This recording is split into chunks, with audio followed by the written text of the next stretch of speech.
Alrighty, welcome everyone to day 19 of Advent Decode. We're almost there. We are down to the last 7, I think we are. Last 7 days. I've made it further than I did last year. Last year I made it to only, I think, day 17, and then 18 and on I just wasn't able to do. So yeah, that's it's always good to know that I'm making progress in my programming abilities, even though it might not feel like I am. But at any rate, day 19, we got our code set up. Let's see what the problem is for today. Landed in an airport surrounded by dense forests. As you walk out your high-speed train, the elves at Mythical Information Bureau contact you again. They think that their satellite has collected an image of a sea monster. Unfortunately, the connection to the satellite is having problems, and many of the messages sent back to the satellite have been corrupted. They send you a list of the rules valid messages should obey, and the list of received messages they've collected so far, your puzzle inputs. The rules for valid messages, the top part of your puzzle, are number ordered and build upon each other. For example, that, okay.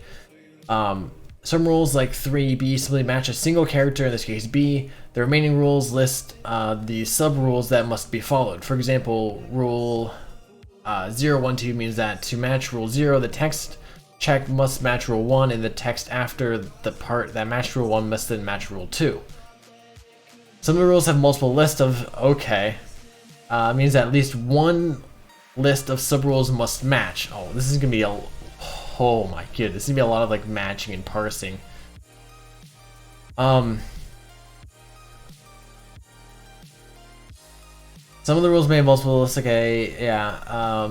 Fortunately, there are no loops in the rules, so the list of possible matches will be finite, such as the rule 1 matches A and rule 3 matches B. Rule 2 must match either A, B, or BA, therefore rule 0 matches A, B, or ABA. Okay. And so here, because rule 4 matches A, rule 2 matches 2 letters that are the same. Okay, since rule 1 matches, alright. So receive messages. Your goal is to determine the number of messages that completely match rule 0. For example, okay. So this goes, again, this goes right back to the parsing yesterday in syntax trees. Today's not syntax trees. I am blanking on the term it's called.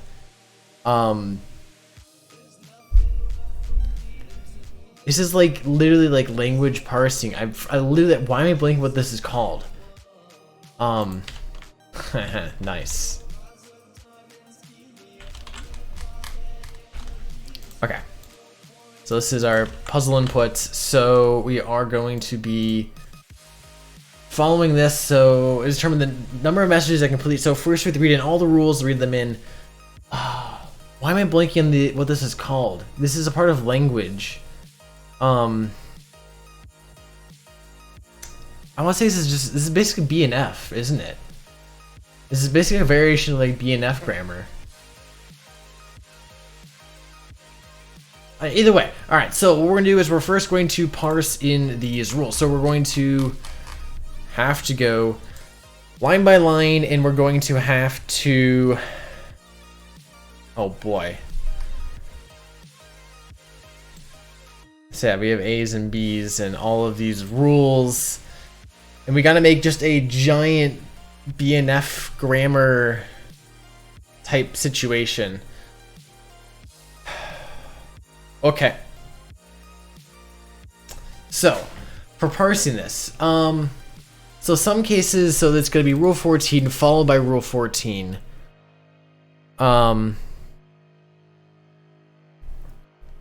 So in this case, we need to start with rule 0, which is then 8 and 11.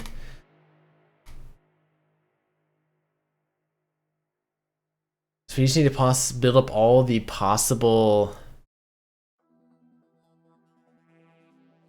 Ooh, this is going to be fun. Okay. Alright, so first things first is we're going to have to go to, we need to first into stage equals 0. Okay, and we're going to do a for loop here. We're going to have to go through all of our input again, so string s and input strings. Okay. Now we need to check what stage we're in. So if we're in stage of 0, we're going to first check if s dot is empty. If it is, go ahead and do stage ++ and then continue, break out of this. Otherwise, actually we don't need the else there, we're gonna just do our normal logic, which is to basically break and parse this up. So, we're going to have a list of lists, I guess.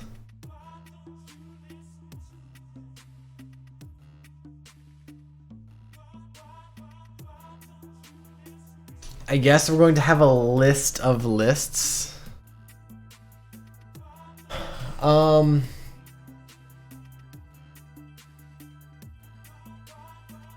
Yeah,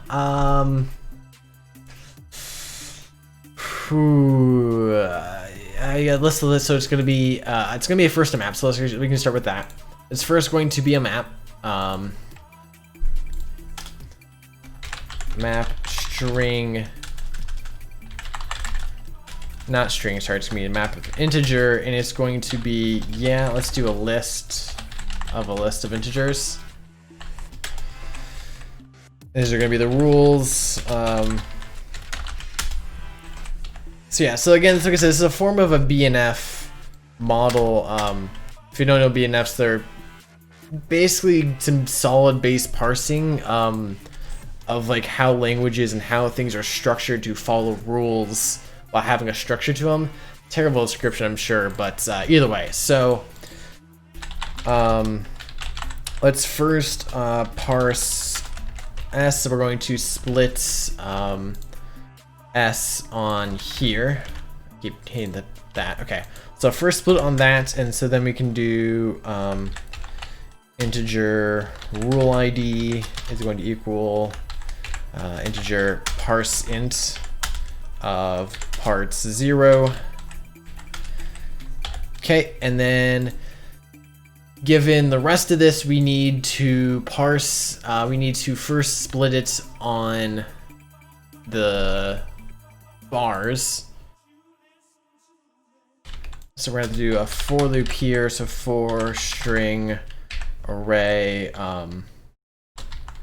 let's call this expressions, and it's going to then be on parts 1 and split on the bar.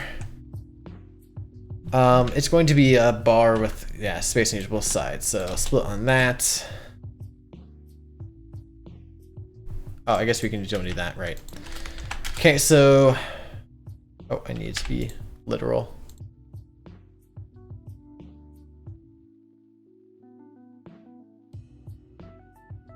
Oh, never mind. Okay. Okay, so now we have our expression. So now we need to then create a list here. This is going to be of integers. This is going to be the list.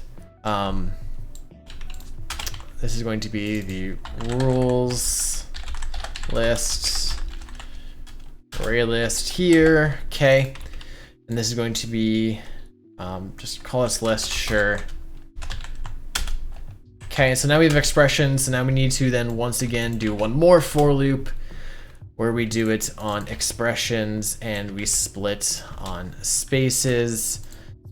Split on spaces. Let's actually do expressions trim just to make sure. And then just call this expiration rule. And then we're going to do list, add, integer, parse int, exp rule. Good. So now list is there, and then when we're done here, we go ahead and do on to rules list, add list. Good there, and then the final step we do. Oh, sorry, this is a list of a list, my bad. And then the final step we're going to do here is we're going to have to then do the rules, put rule ID with rules list. Good. You're the wrong place. Okay, so now we've parsed this all in, and now we are ready for the next stage. So on the next stage, now we need to take in the string and we need to determine whether or not this string can match any of the rules or can match with these bunch of given rules. So to do this, it's going to have to definitely go to the lowest point and build its way up. So we're going to need to do this recursively again. Recursion is going to be the key here. So we're going to do public string. So it's going to be Boolean and then matches.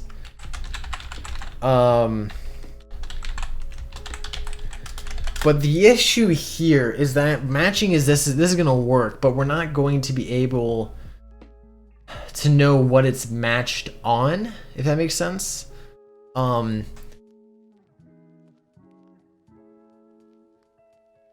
So it's going to get down to 1. It's going to say it's going to match.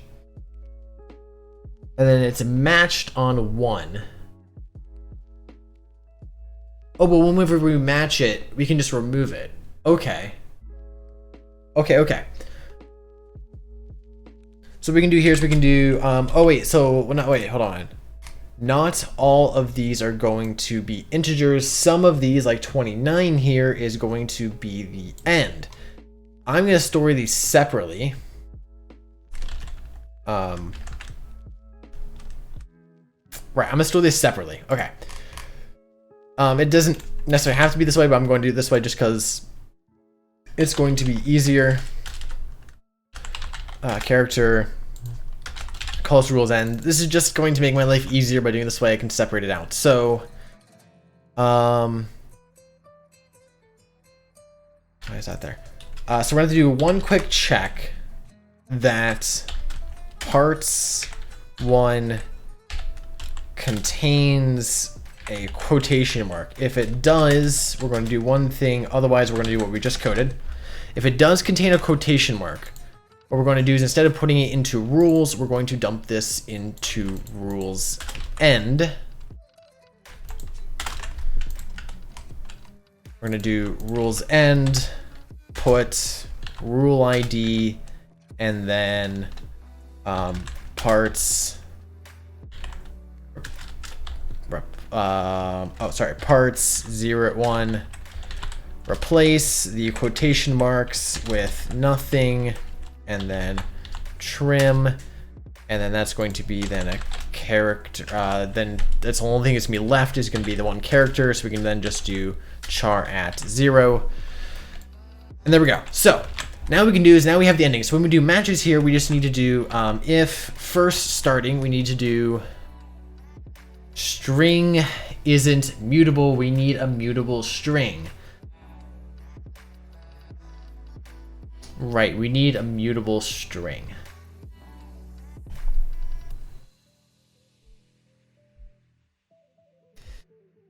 Does Java have a mutable string?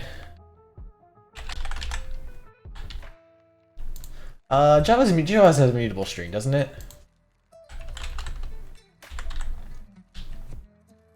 Or no, we won't do a mutable string. Instead, what we're gonna do is we'll do a list of chars. We'll do it this way. List of chars work. Okay, so what we're gonna do is first we're going to have to do if rules, or is it end rules is in here. Let's just bring these outside. Let's bring them outside, that way they're globally accessible in this class.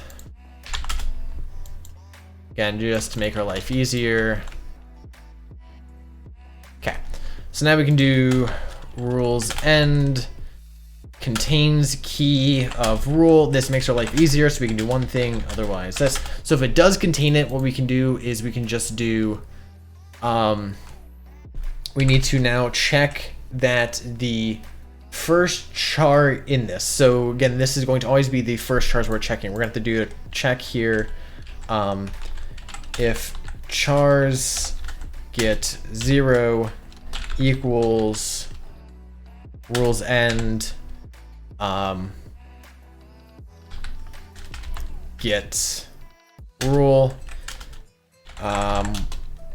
If it is, we're going to have to return true, but before we return true, we're going to have to do rules end. Nope, not rules end. Chars remove 0 and return true. Otherwise, return false. Okay. So that way, now we're removing the characters out of this index here, and we can then continue checking our string as we go from left to right to parse this. Okay, so now that we've matched that, now we need to do the other half of this of if it's not in a rule. So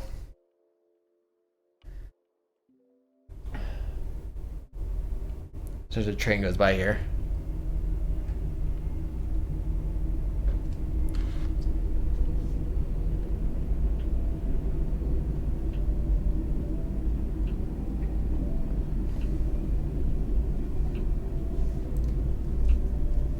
Okay, so we're gonna do this. So we're going to first do, we're gonna need a list of integers. So these are going to be the sub rules is going to be equal to rules get rule. So now we need to do a for loop here on the list of integer. And this is going to be the rule.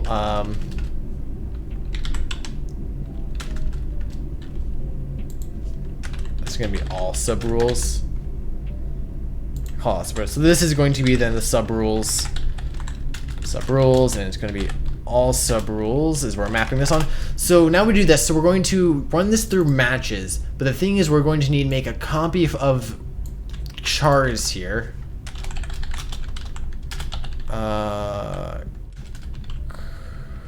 We can just do new array list, giving it chars, right?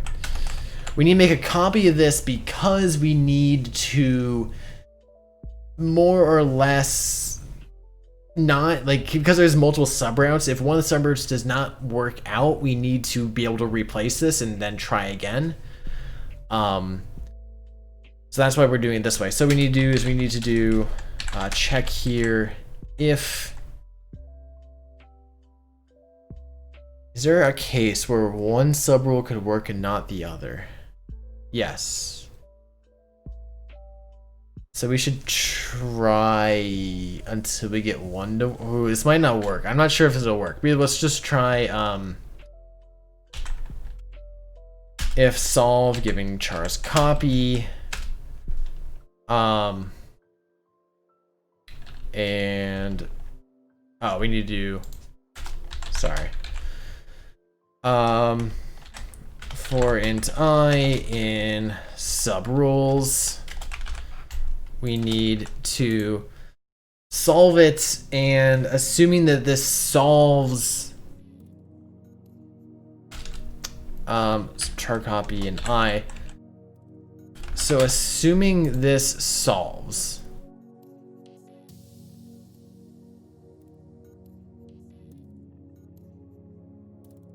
Oh, not solve, matches. If it does match, what we need to do is return true. But we need to return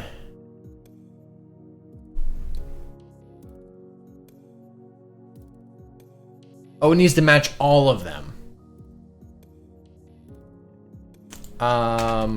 Sorry, we need to do Boolean matches equals true. So we only care if it doesn't match. Matches equals false, and then we can break out of this. And at the very end, we get here, if it does match, what we need to do is we can return true. Otherwise, return false because it does not match. Oh wait, no, it doesn't. Sorry, don't return false. Only return false if we get to here. So we got to check all of them. But if it does match, we return true. What we need to do is we need to set chars to be the same length as what we got back from chars copy, because chars copy is updated, but we need to update chars with what char. Kind of complicated. We just need to update chars while chars dot size is greater than chars copy size chars remove 0. This should catch it up and fix it. And now all we need to do now is we just need to, what's the question asking? How many messages completely match rule 0? Okay, so we need int up here. Int matches is 0. So we just check if matches. We need to give it chars. So rules will start at 0. Right, so rules starting at 0, and then we just need to give matches, but we need to do list characters chars equals new array list. I gotta convert this manually. Char c in s dot to char array s dot trim to be safe, and we can then just do chars add c. Give that chars. If it matches plus plus. Yeah, let's just see what happens. Please no null pointers. Please no errors, please no errors, please no errors.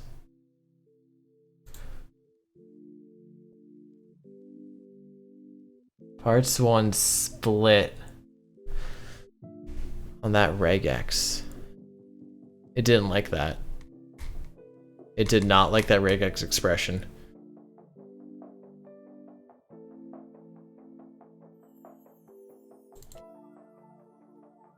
Why didn't you like that, actually?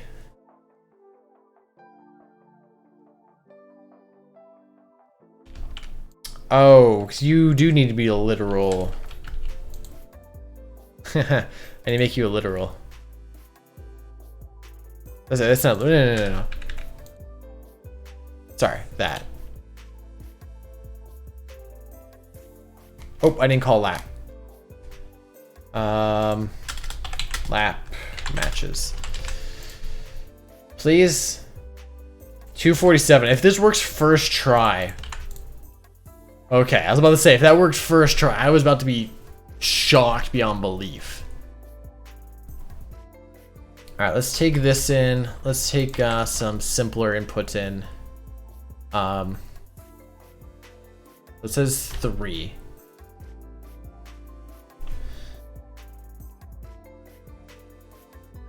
Bug example. Okay, so you should be getting 2. Why am I getting 3?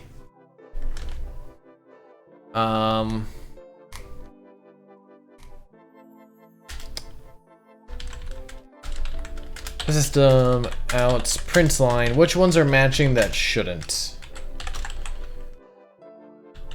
I wonder if char is still stuff inside of it. So A, B, A, B, B, B. I wonder, and char's size.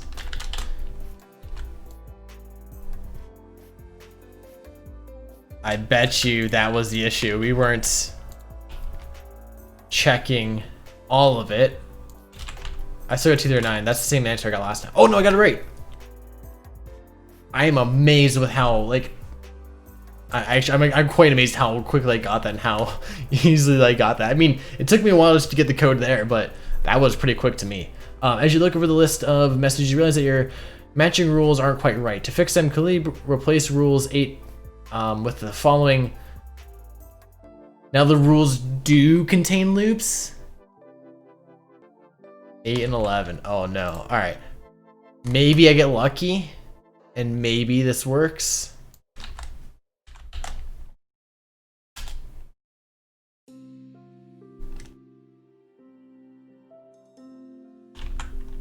All right, so there's 8.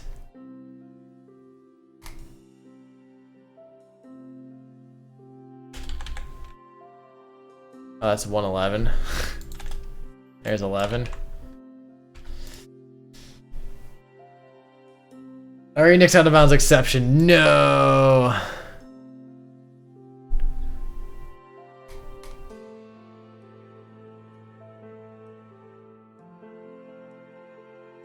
Oh, but what we can do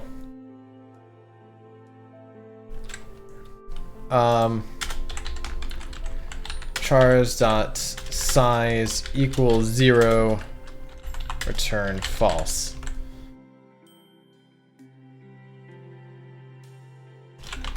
Bruh, no way. Oh, I was about to say, if I just got a right answer there, I'd have been, like, again, just shocked.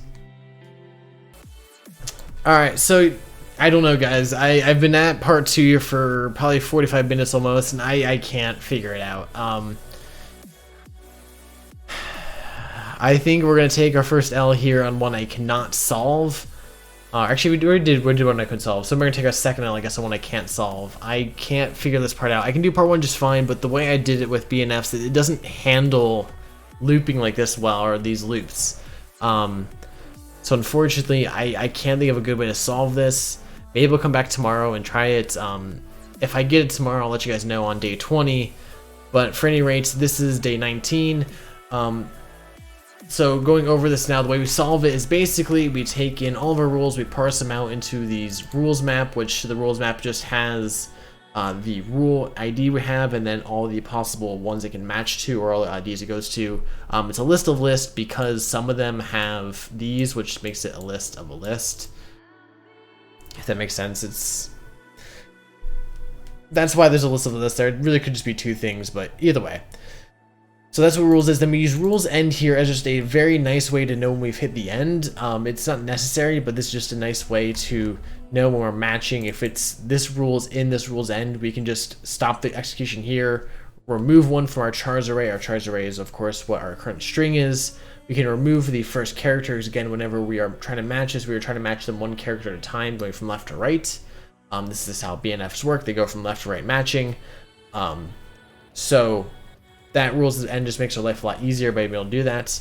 Otherwise, if it doesn't match this, what we do is we go through each option. We do a recursive loop on that option, seeing if it matches. If it does match, we return true, we return true up. If it doesn't match, we go into the other option, test the other option, do the same thing. If it returns true, it returns true up. Otherwise, we return false up, it doesn't match. And that kind of keeps doing the recursive bits there. And that's really it. It's just using recursion, but with branching recursion to have multiple paths here. Yeah, so the issue with part 2 is that it's branching, but it's parents of parents triggering sub children to branch if they fail. That's what I don't know how to do. The only way I can think of doing this is somehow getting a 3-dimensional branching, if that makes sense. But I don't know how to set up 3-dimensional branching here. Basically, it's going to branch 3-dimensionally, and then when it triggers up, if it fails, it has that 3rd dimension to where now it's augmented, or it's kind of like paralleled into a different branch system, and then that go up.